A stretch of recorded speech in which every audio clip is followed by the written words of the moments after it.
We fear judgment. We don't think we're good enough at cooking. It's hard to juggle small kids, naps, bedtimes, general chaos, and company. Parents of kiddos with special needs feel particularly on the far edges of this conversation. Single people aren't quite sure where they fit in the hospitality conversation and long to be included in the mess of family. Social anxiety is more common than we think and more often crippling than we know. Control is a beast that won't leave without a fight. Vulnerability is a muscle we aren't used to flexing. For all the hang-ups we tossed into our shared virtual pot of anxiety stew, there were also loads of helpful ideas. One commenter reminded us that hospitality isn't limited to our homes. Start by inviting a friend to a park and bring a thermos of tea. A young family raising 2 kids with special needs said they shelved their anxieties by inviting families facing similar challenges. In doing so, they avoid the struggle of explaining the dynamics in their home to people who might not readily understand. And they cash in on the massive bonus of creating community with others who often feel similarly sidelined. Another friend shared that her experiences with receiving hospitality from different cultures, where the preparation is part of the party itself, and everyone pitches in, have helped relax her own methods. Scrolling through hundreds of comments and emails, the central thread was clear.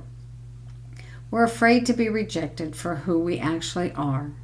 So we either bail out entirely or crank it into entertainment overdrive, trying to wow our way around authenticity. What if we each decided to go first and be the hostess we long for? Think for a minute about the times you felt most at home, most comfortable and free. Scour the details. Was the floor freshly mopped? Did you swipe the baseboards with a white glove and Instagram the results?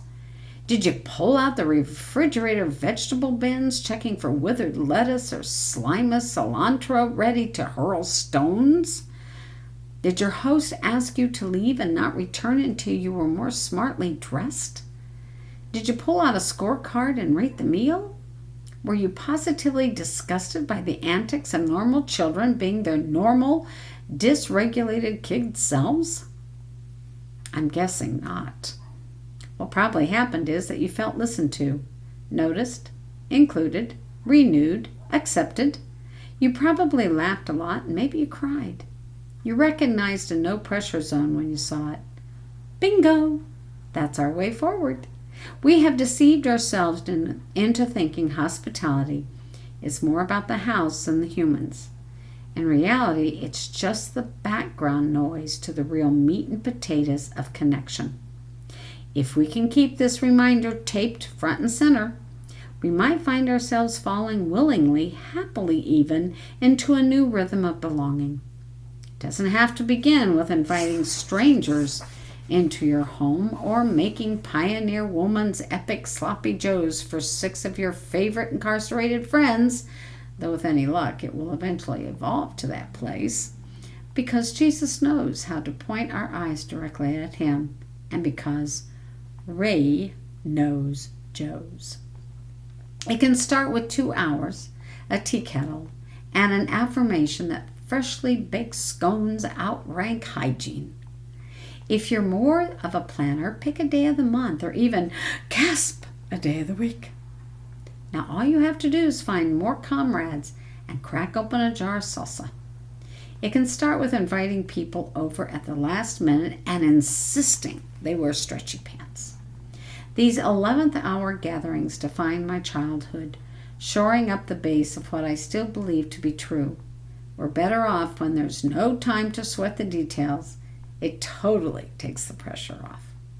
My family regularly fielded and extended lunch invitations after church as I was growing up. Just come, they'd say. Bring whatever you have. We rarely ate out, but why would we have wanted to?